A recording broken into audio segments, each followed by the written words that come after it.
Bendiciones, mis hermanos. Vamos a analizar un poco el Salmo 82.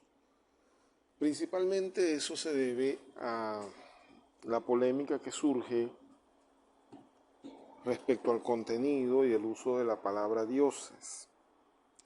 Para hacer este análisis es conveniente haber leído el Salmo un mínimo de 2 veces a fin de estar familiarizados con el contenido del Salmo y así poder tener un criterio personal al respecto. El Salmo en sí mismo dice: Dios está en la reunión de los dioses, en medio de los dioses juzga. ¿Hasta cuándo juzgaréis injustamente y aceptaréis las personas de los impíos? Defended al débil y al huérfano, haced justicia al afligido y al menesteroso. Librad al afligido y al necesitado, libradlo de mano de los impíos. No saben, no entienden, andan en tinieblas, tiemblan todos los cimientos de la tierra. Yo dije: vosotros sois dioses, y todos vosotros hijos del Altísimo, pero como hombres moriréis, y como cualquiera de los príncipes caeréis. Levántate, oh Dios, juzga la tierra, porque tú heredarás todas las naciones. Por supuesto, la lectura está basada en la Reina Valera 60. Puede que haya alguna versión un poco más acertada al respecto, pero de momento el análisis se va a realizar sustentándonos en esa versión.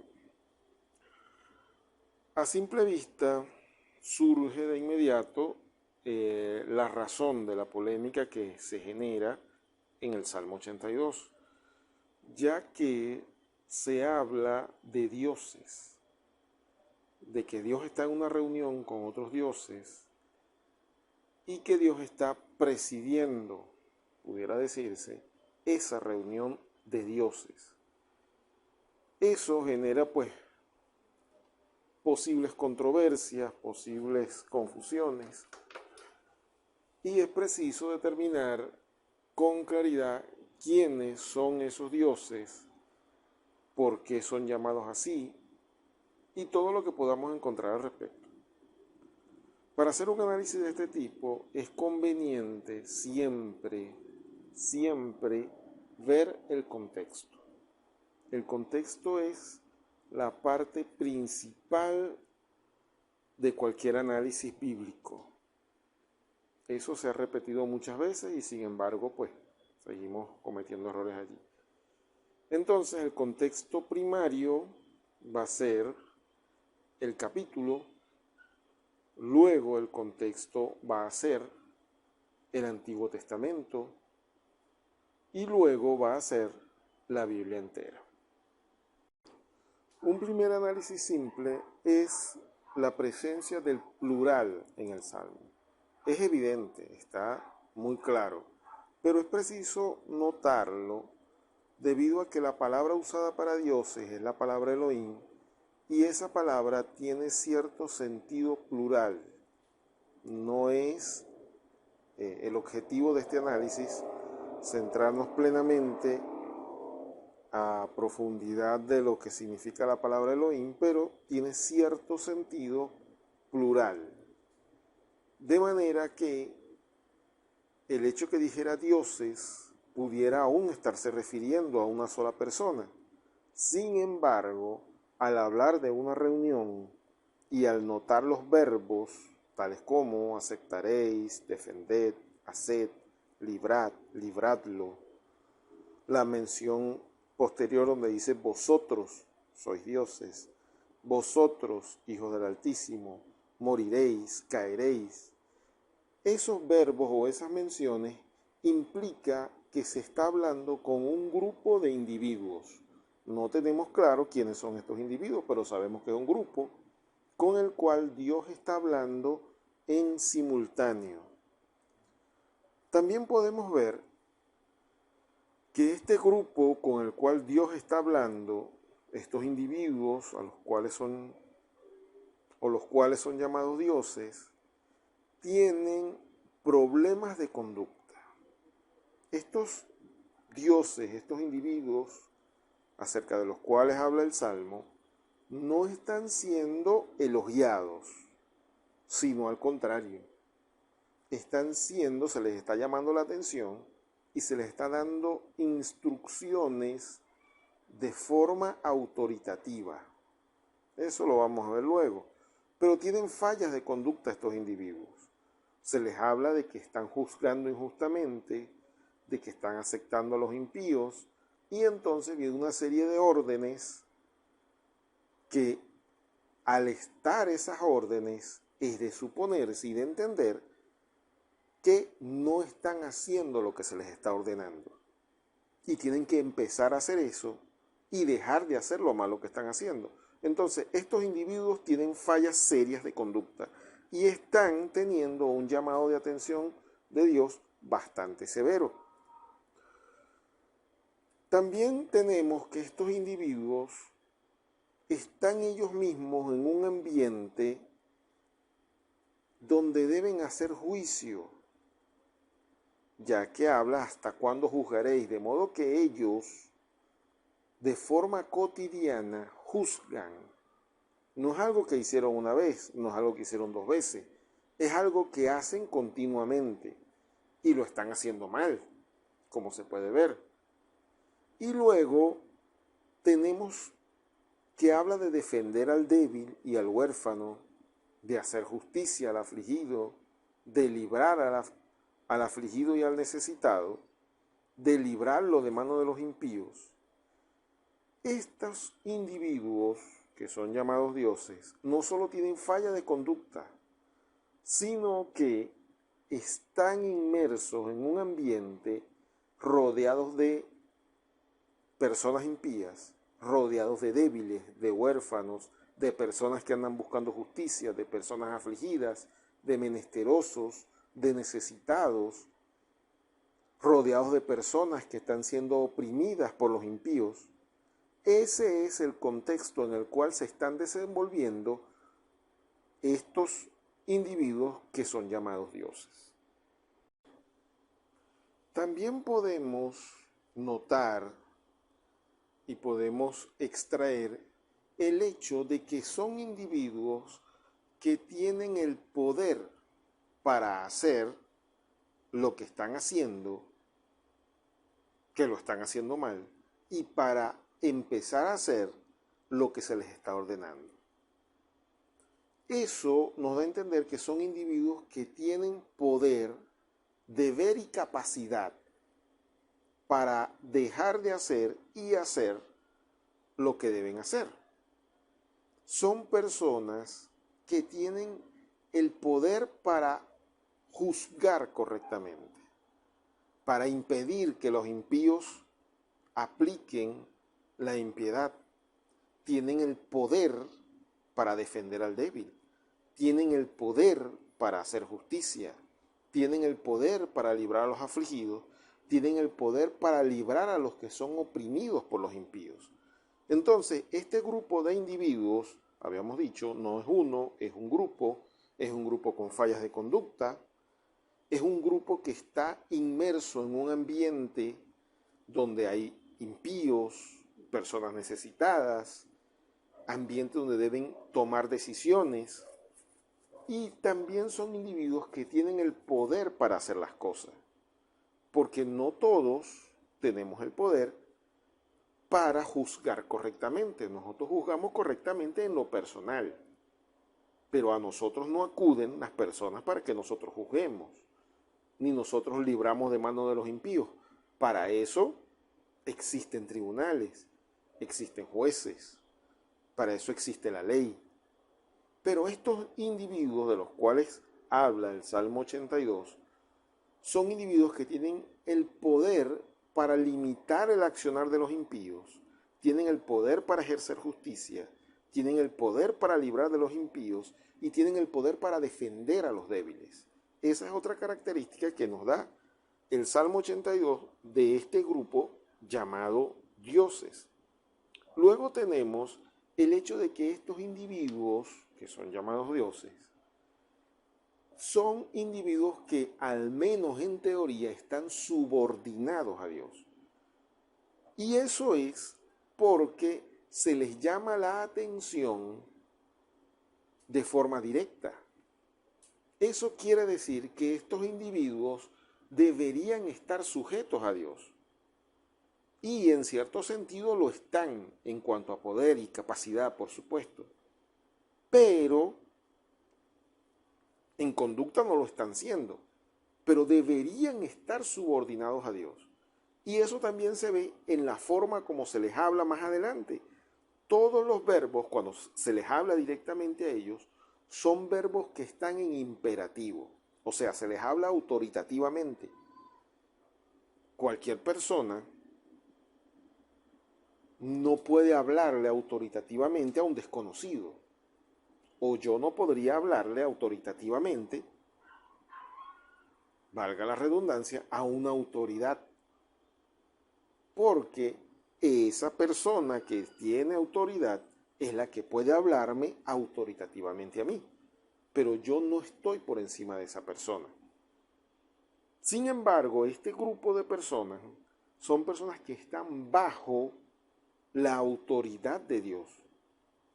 Y eso se ve, por supuesto, como ya había dicho, en los verbos, que están en imperativo.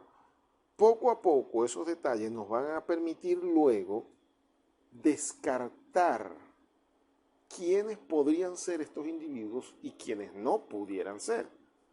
Eso es lo que nos permite esta acumulación de contenido. También vemos que dice, Dios está en la reunión de los dioses, en medio de los dioses juzga. Aquí no se habla de una asamblea general, aquí se habla de una reunión. Y habla de que Dios está juzgando en medio de ellos, que Dios es el que está presidiendo esa reunión, se podría decir de esa manera. Luego dice, vosotros sois dioses. Y luego también dice, pero como hombres moriréis. Pero la parte que quería mencionar dice, y todos vosotros hijos del Altísimo. Eso nos dice también que estos individuos son personas destacadas. Son individuos importantes. No son personas comunes y corrientes. Porque allí, cuando habla de una reunión de dioses, no es una reunión de Dios con su pueblo, sino que es una reunión de Dios con este grupo de individuos. Eso nos da a entender que son individuos distinguidos. Pero también nos dice otra cosa de esos individuos. No solo son distinguidos, y ahí parte ahí un aspecto importante del contraste que está en el Salmo. No es que solamente sean distinguidos, sean llamados dioses, hijos del Altísimo, sino que también se les dice, pero como hombres moriréis, y como cualquiera de los príncipes caeréis. Nos dice eso, que este grupo de individuos, llamados dioses, hijos del Altísimo, son mortales. Nos permite descartar algunas cosas que vamos a ir viendo poco a poco después. Este grupo son personas importantes, distinguidas, pero personas mortales. Y digo esto para descartar, adelantándome un poco, todo lo que sea ángeles y todo lo que sea demonios, porque hay quienes piensan, algunos piensan que esos dioses son ángeles y otros piensan que esos dioses son demonios. Sin embargo, al hablar de que morirán, da a entender que son mortales, y a ningún ángel se le habla de muerte, y a ningún demonio se le habla de muerte. Para ellos aplica otras cosas, pero no aplica esta parte de morir.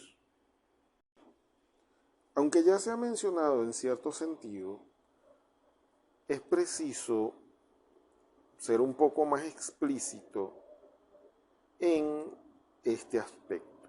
Este salmo tiene lo que llamaríamos, en cierta forma, un tono jurídico. Y el tono jurídico quiere decir que el salmo, diciéndolo de esta forma, suena a un ambiente jurídico. ¿Por qué suena a un ambiente jurídico? Porque está la palabra juzgar, injusticia, justicia, defender, librar.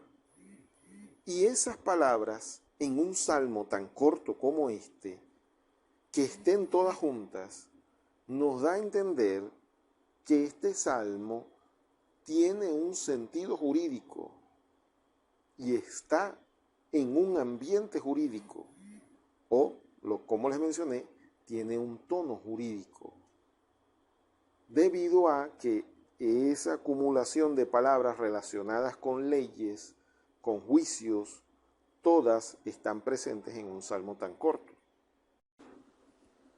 Aunque hay otros elementos dentro del contexto del Salmo 82 que nos permiten agregar información sobre este grupo de individuos, también dentro del Salmo 82 hay una referencia a otro lugar. Esa referencia tiene que ver cuando el Salmo dice, yo dije, vosotros sois dioses. ¿Cuándo fue que dijo eso? Y esa es la referencia a otra parte de la Biblia. Muy particularmente se está refiriendo a Éxodo capítulo 22. Allí es donde se hace esta declaración por primera vez. Y allí vamos a ir ahora. Ya estamos dejando lo que es el contexto, lo que nos dice el contexto interno del Salmo 82 respecto a quiénes son estos individuos llamados dioses. Y ahora vamos a ver el contexto que nos da Éxodo 22, porque Éxodo 22 está presente dentro del Salmo 82. Y está presente, como ya mencioné, en esa parte donde dice, yo dije dioses sois. ¿Cuándo lo dijo? Bueno, eso lo dijo en Éxodo capítulo 22.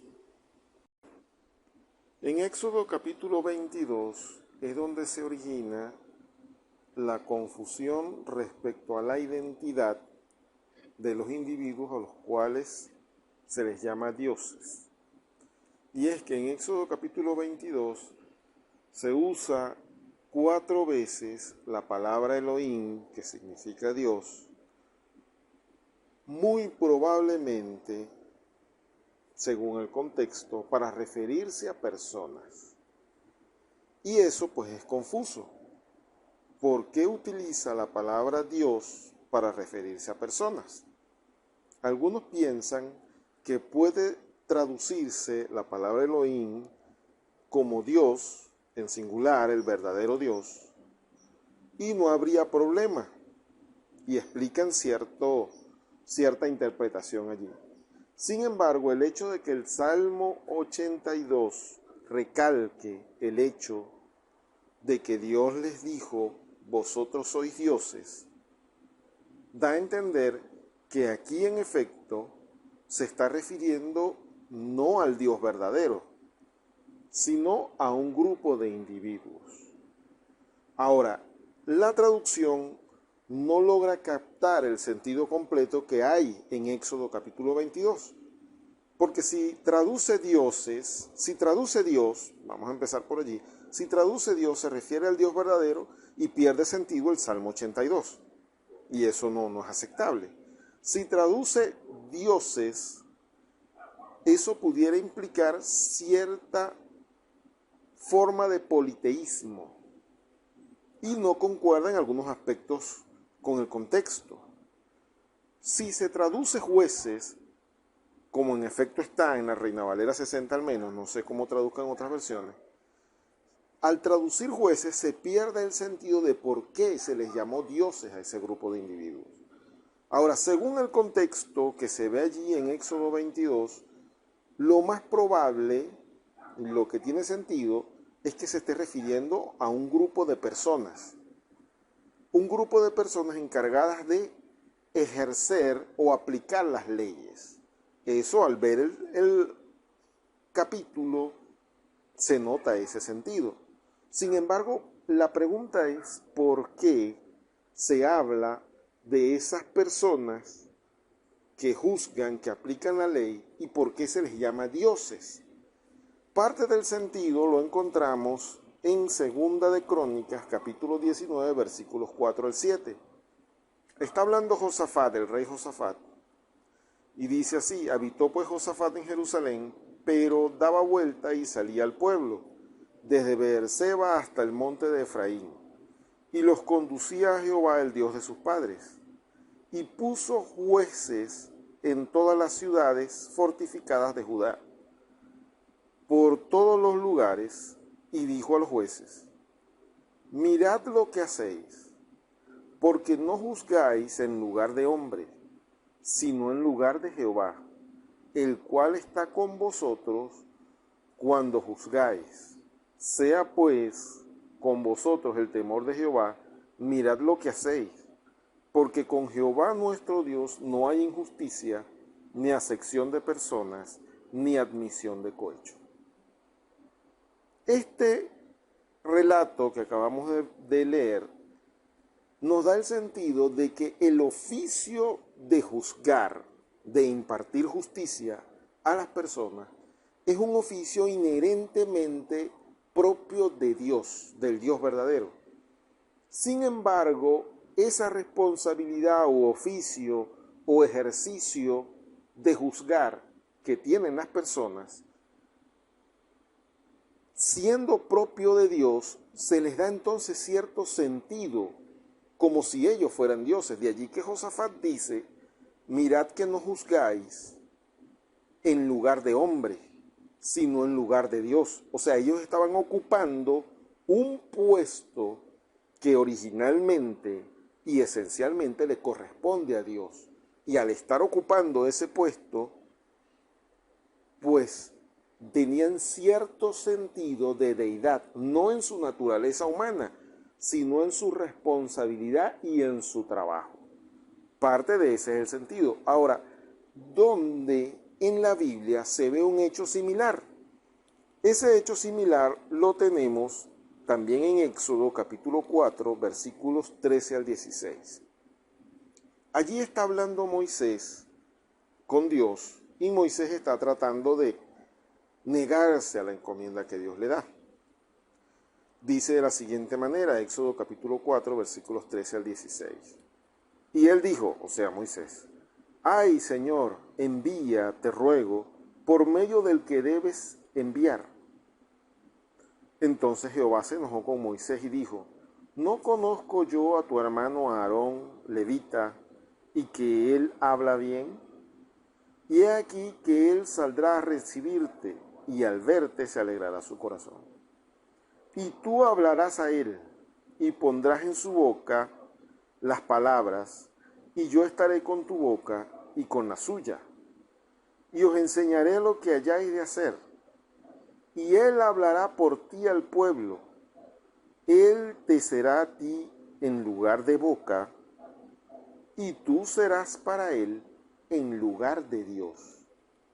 Si entendemos bien el contexto, vamos a comprender que se está refiriendo que Moisés iba a ser en lugar de Dios para Aarón, en el sentido de que él le iba a dar las palabras y Aarón era el que le iba a hablar al pueblo, que Moisés, al igual que Dios, no iba a hablar directamente al pueblo, sino que iba a utilizar un intermediario. De manera que, en cierto sentido, según el contexto, Moisés iba a estar o iba a ser en lugar de Dios para Aarón. Si uno saca de contexto eso, querría decir entonces que Aarón adoraba a Moisés, pero no es ese el sentido. El sentido es que Moisés le iba a dar las palabras a Aarón y Aarón iba a hablarle al pueblo, pero no Moisés iba a hablar directo al pueblo. Por eso al final dice, y tú serás para él en lugar de Dios. Entendiendo esto, vemos cómo el hecho de que a los jueces se les llame Dios no implica que sean Dios fuera del contexto del que se diga, sino que están en lugar de Dios, tal cual estaba Moisés en lugar de Dios para Aarón. Si sacamos de contexto el hecho que tenemos acá con Moisés y Aarón, pues se distorsiona el sentido de la palabra. Y si sacamos de contexto lo que dice Éxodo 22 y el Salmo 82, también todo se distorsiona. De modo que estos individuos son llamados dioses única y exclusivamente porque están en lugar de Dios impartiendo justicia. Y esto es lo que nos da evidencia tanto el contexto del Salmo 82 como el contexto de Éxodo 22, como el sentido que nos da Crónicas y el ejemplo que tenemos en Éxodo capítulo 4. Habiendo concluido ya lo que es el análisis de contexto del Salmo 82, el análisis de referencia de Éxodo, el análisis relativamente cultural que aparece en Crónicas respecto a la labor de juzgar como propia de la divinidad, habiendo ya visto Éxodo donde habla Dios con Moisés respecto a Aarón y cómo se utiliza la palabra Dios y debe entenderse dentro del contexto para ver la amplitud del sentido de Dios, entonces pasamos a lo que es la implicación teológica del texto. Al Salmo 82 se le ha dado implicación teológica, o más bien una implicación de divinidad hacia el hombre, hacia la persona, hacia los creyentes en particular. Ahora, cuando uno quiere saber si un texto tiene implicaciones teológicas o trascendencia teológica, lo primero que debe notarse es que el texto en sí debe tener esa implicación teológica, debe poseer ese contenido teológico. Uno no le da al texto relevancia teológica. El texto lo tiene o no lo tiene. A modo de ejemplo, se puede ver el Salmo 6:10 y su relación en Hechos 2:27 al 31. El Salmo 6:10 dice, porque no dejarás mi alma en el Seol, ni permitirás que tu santo vea corrupción. Hasta allí, pues parece una afirmación de David.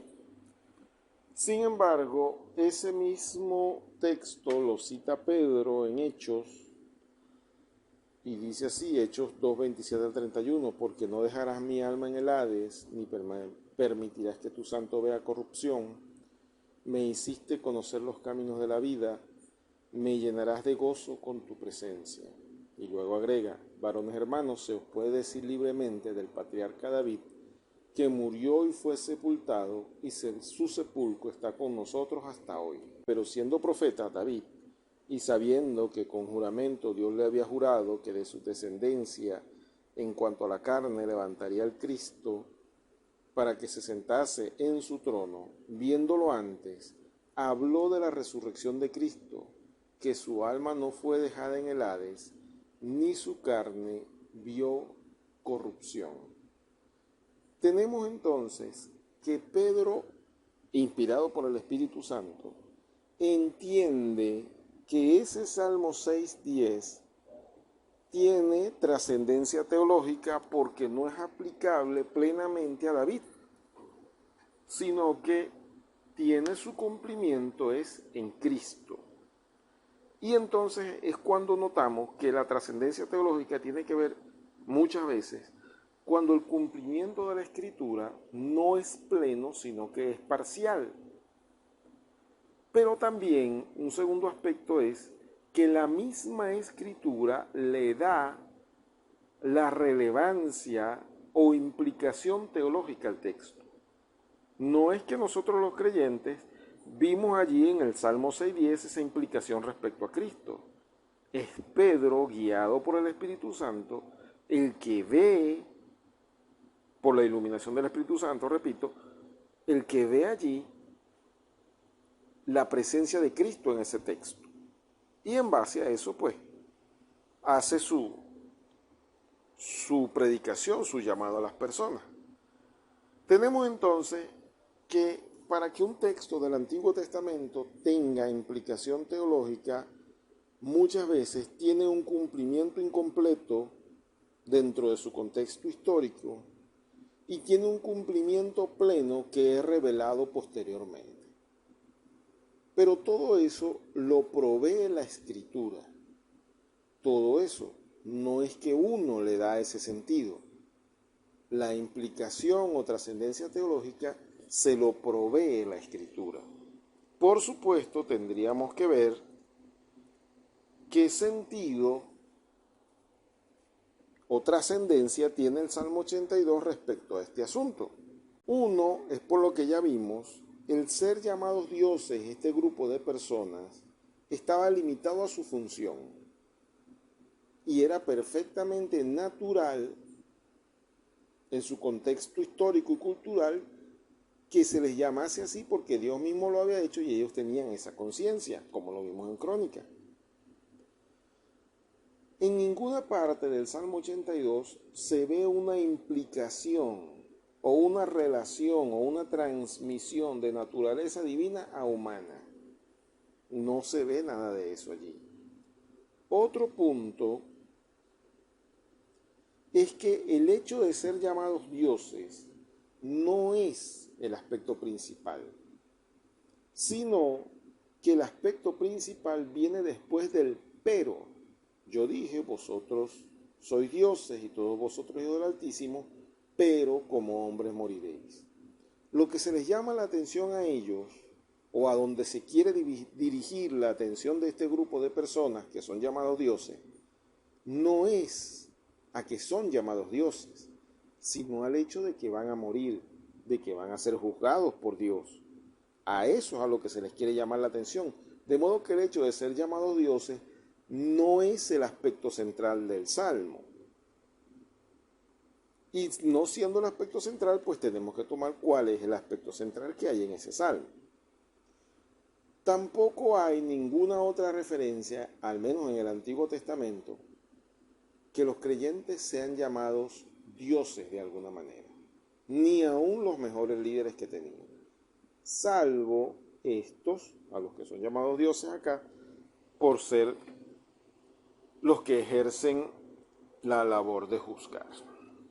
Ahora, el Salmo 82 es mencionado por el Señor Jesucristo en Juan capítulo 10, versículos 34 al 38. Dice, Jesús le respondió, ¿no está escrito en vuestra ley, yo dije, dioses sois? Si llamó dioses a aquellos a quienes vino la palabra de Dios, y la Escritura no puede ser quebrantada, al que el Padre santificó y envió al mundo, vosotros decís, tú blasfemas, porque dije, hijo de Dios soy. Si no hago las obras de mi Padre, no me creáis, mas si las hago, aunque no me creáis a mí, creed a las obras, para que conozcáis y creáis que el Padre está en mí y yo en el Padre. ¿Tiene un sentido teológico este texto que menciona el Señor aquí? Pues sí lo tiene. Pero está plenamente claro de que está limitado a sí mismo. ¿Por qué? Porque el texto, el Señor lo podría haber dicho de esta forma. Si llamó dioses a aquellos a quienes vino la palabra de Dios y la Escritura no puede ser quebrantada, a los que el Padre santifica y envía al mundo, con más razón podrían ser llamados dioses. Pero Él no dice así, sino que dice al que el Padre santificó y envió al mundo. Total referencia es a sí mismo, no a los que el Padre santifica, porque uno pudiera decir, yo también estoy santificado por el Padre y he sido enviado por el Padre. Sin embargo, el Señor no está aplicando esto en modo alguno a ningún creyente. El otro aspecto es que Él lo toma como dando a entender que Él tiene mayores méritos para ser llamado Hijo de Dios que aquellos jueces. De modo que está estableciendo su superioridad por méritos respecto a aquellos jueces o gobernantes del Antiguo Testamento. Y el Señor no deja ningún tipo de alusión a que esto sea aplicado a ningún creyente. De modo que la trascendencia teológica que toma el Señor es aplicada solamente a sí mismo, pero no tiene otro protagonista más que Él mismo. De modo que ahí queda básicamente la trascendencia teológica que uno pudiera ver en el Salmo 82 y en Juan capítulo 10, versículos 34 al 38.